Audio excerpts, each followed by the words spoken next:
We're talking about, we were talking with David Marcus about, in part, that woman, 60-year-old woman, tried to stop a few shoplifters at a Lowe's in Georgia. One of them punched her in the face, gave her a black eye, and then Lowe's fired her for intervening.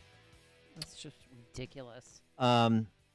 It's not a bottom line issue. It's a safety issue. You never know what someone would do, and there's more of a concern for everyone's safety in the store, the management, the employees, and customers. My dad had a bakery for 45 years. His instructions to the employees, if someone wants to rob us, help them carry the cash register out. Yeah.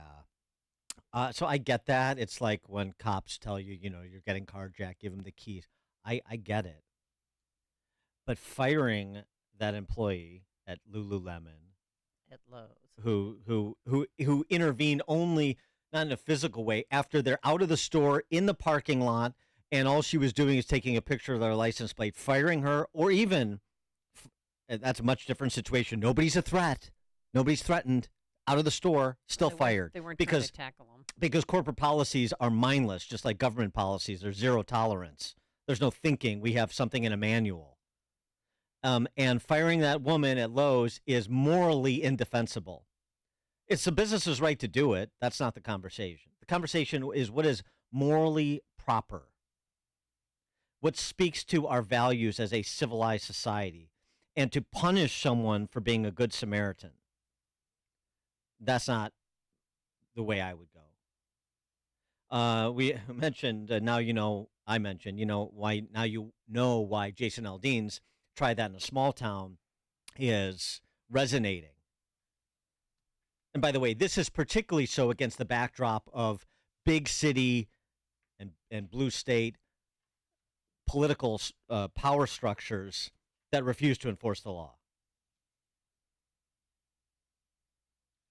Well, Aldean, after last week's controversy, manufactured as it were, but CMT pulling his video, and I understand Blake Shelton had a multi-million-dollar deal with country music television, and he canceled it over their treatment of Aldean. So good for him if that's true. Others weighing in on behalf of Jason Aldean. Well, he was in Cincinnati for a concert over the weekend, and he addressed the controversy with his fans. Everybody having fun so far tonight?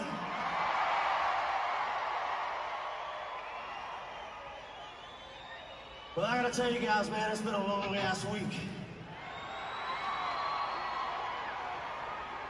It's been a long week, and I've seen a lot of stuff. I've seen a lot of stuff suggesting I'm this, suggesting I'm that.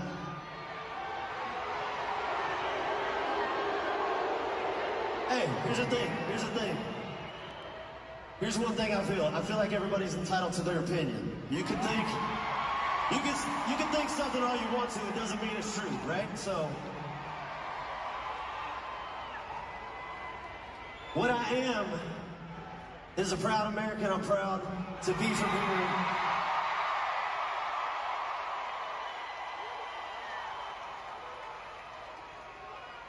I love our country. I want to see it restored to what it once was before all this bullshit started happening to us.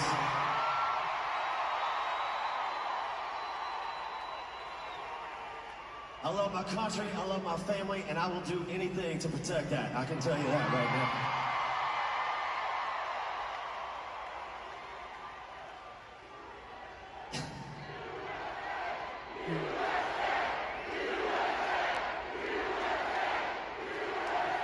But here's what I want to say.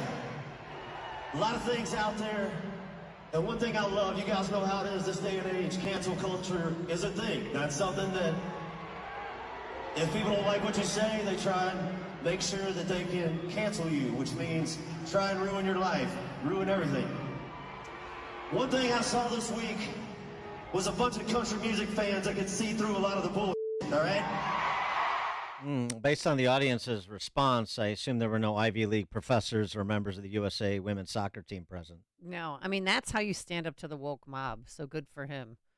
For more on this, pleased to be joined by John Hinderaker, president of the Center of the American Experiment, contributor to Powerline blog, powerlineblog.com. John, thanks for joining us. Appreciate it. Hey, great to be with you, Dan. You were applauding and chanting USA along with Jason Aldean, as I read from your blog, weren't you? I sure was, Dan. You know, it's really, the things that were said about Jason Aldean were so over the top. The key one being that his video for this song is pro-lynching. I mean, people, Right. liberals are Well, that's actually what saying that. Justin Pearson said on CNN. Yeah, unbelievable. And why is it pro-lynching? Well, apparently it was shot, or part of it was shot in front of a courthouse in Tennessee. And, of course, Jason Aldean lives in Tennessee or near Nashville. And allegedly this courthouse was the site of a lynching 100 or more years ago, a fact about which I'm pretty sure Jason Aldean knew nothing at all. But, yeah, they are going so far as to call this video pro-lynching. Well, then we got to ban Hallmark movies because they've made several Hallmark films for the Christmas time. In using that same backdrop, that same. I'm building. supportive of banning Hallmark movies, not Really? for that reason, but just in general. That's a silver lining, Dan. Yeah, right. Yeah. Other movies and videos have been made there, so to bring that up against as if there's anything resembling intellectual consistency from the left. Yes, I mean this is not about that. This is about, and it's just interesting too. They decided to try to take on country music straight away with Aldean and Morgan Wallen and Luke Combs too. Yeah, that's right. You think about Fast Cars there with Combs? Yeah, right, exactly. Yeah, right. Tracy Chapman liked it, but that's not good enough. That was She great. gave him the rights, and she got $500,000, and then probably even more royalties down the road. But you know why I think that the left was so upset by this song that Jason Aldean did, Try That in a Small Town, and especially by the video. I think it's because the video shows footage of riots.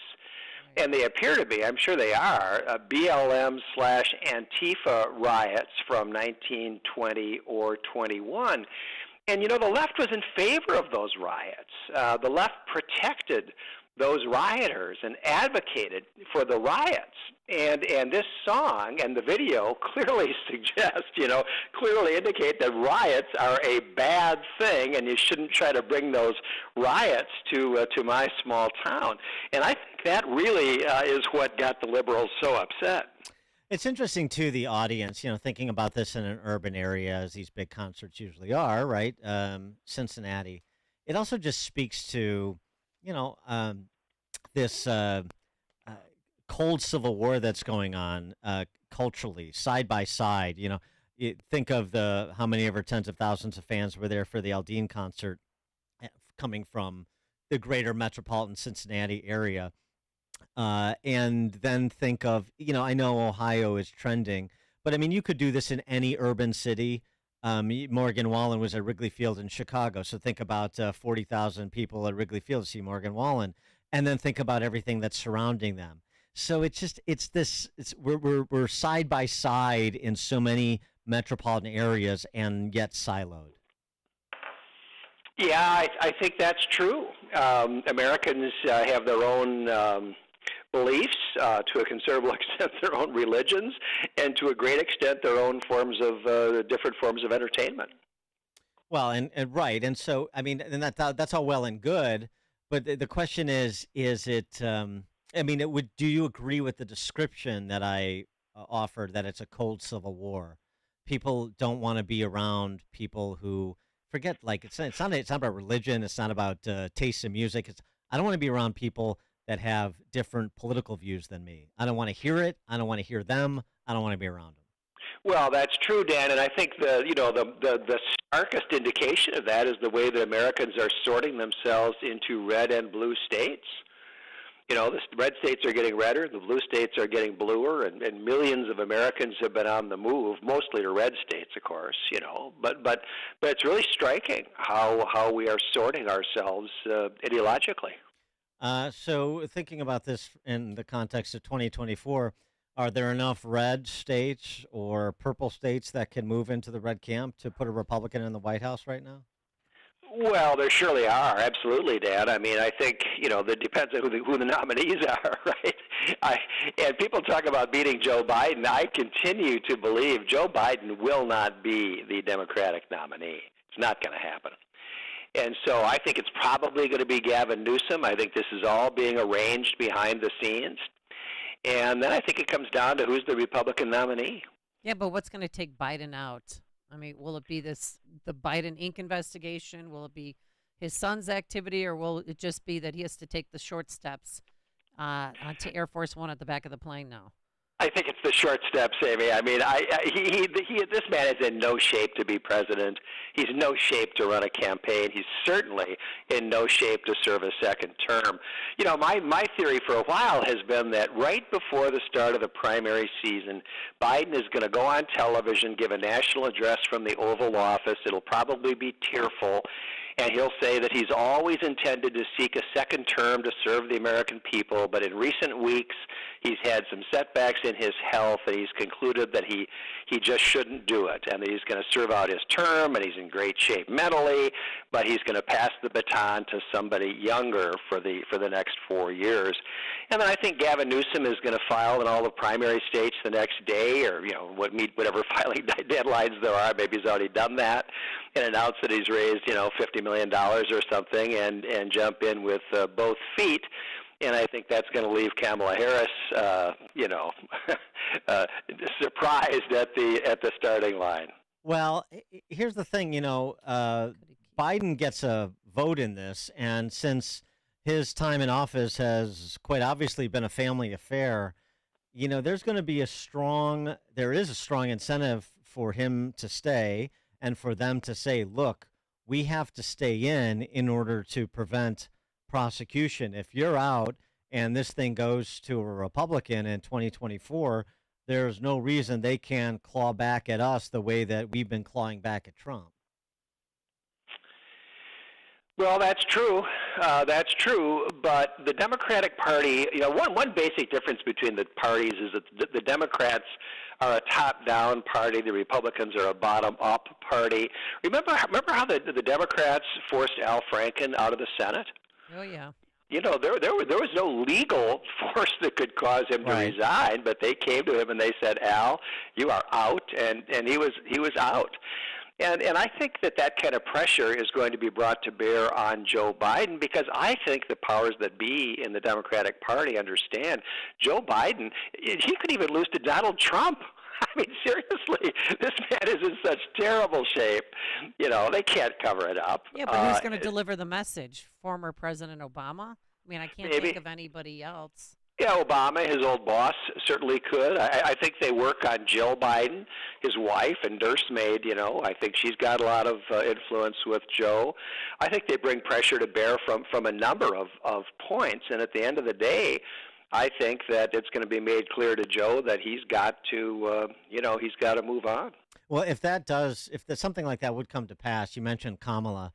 I mean, even though she is about as popular as Lyme disease, she's still an issue, right? And she could be a thorn in the side. So what about the prospect, since it doesn't matter anyway, what about the prospect is, look, Kamala, you stay on as VP. I'm going to be Gavin. I'm going to be the nominee. Gavin will be the nominee. You stay on as VP. We're one big happy family, and we do this thing.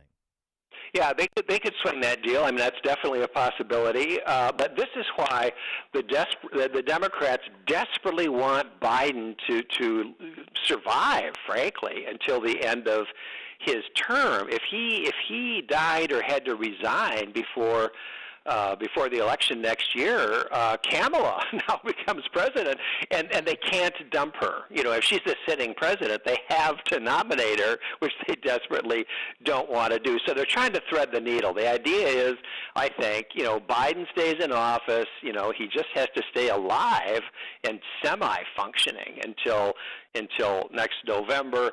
And as long as he does that, then they can slide in the person they want in the primaries. I think that's Gavin Newsom.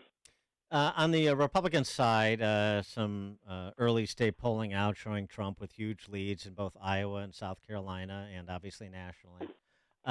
Do you, and I know you're favorable to DeSantis, and long way to go, as per our last conversation, but DeSantis, Scott, you wrote about North Dakota Governor Doug Burgum, who's, completely unknown at this juncture. Do you see anybody potentially having their moment like Tim Scott or like a Vivek Ramaswamy or even like a Doug Burgum, other than DeSantis?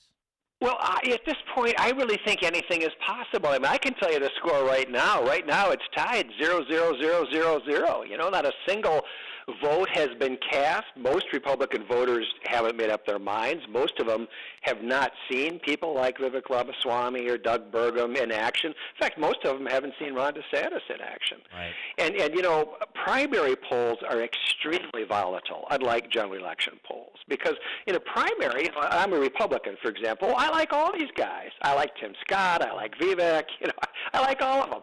And like in 1992, nobody had ever heard of Bill Clinton. He was nowhere in the polls. But, people got to look at him as the primary season got underway, and they said, hey, that Clinton guy's pretty good.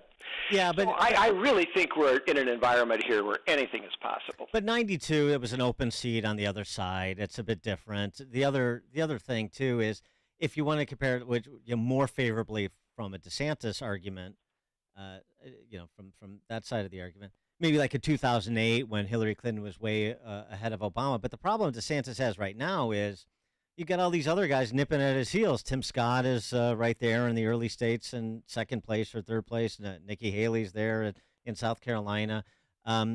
So DeSantis, it's not just DeSantis versus Trump, and you could see a 30-point lead shrink like it did Hillary Clinton and Obama. He's got to deal with all these other people that are being given a look, as you say. People are going to be interested to see them and hear them and learn more about them. And it's just not at all clear that he emerges from that field, or anybody does, that can dispatch the other aspirants to that second post.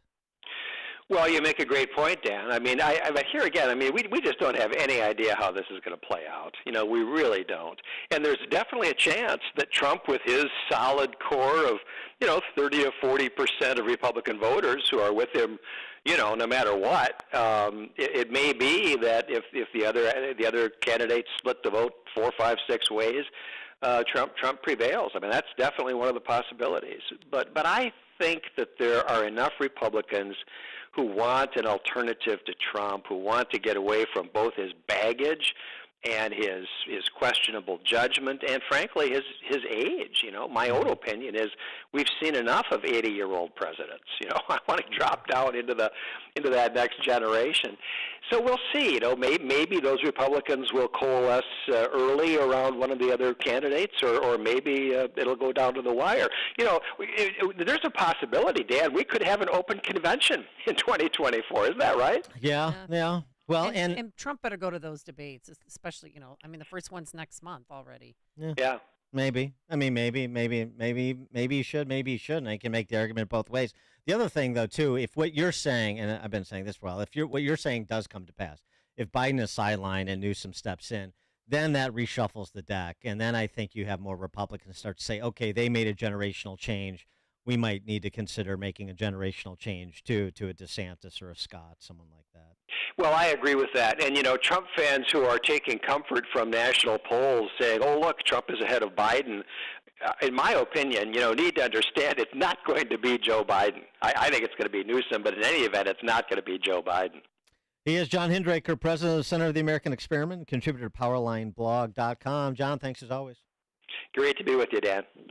Thank you, and he joined us on our turnkey.pro answer line. It's like a hot, steaming cup of information to start your day. It's Chicago's Morning Answer on AM 560, The Answer. Are you turning 65 and thinking about Medicare? Or are you over 65 and haven't enrolled yet because you still have coverage at work? Either way, Medicare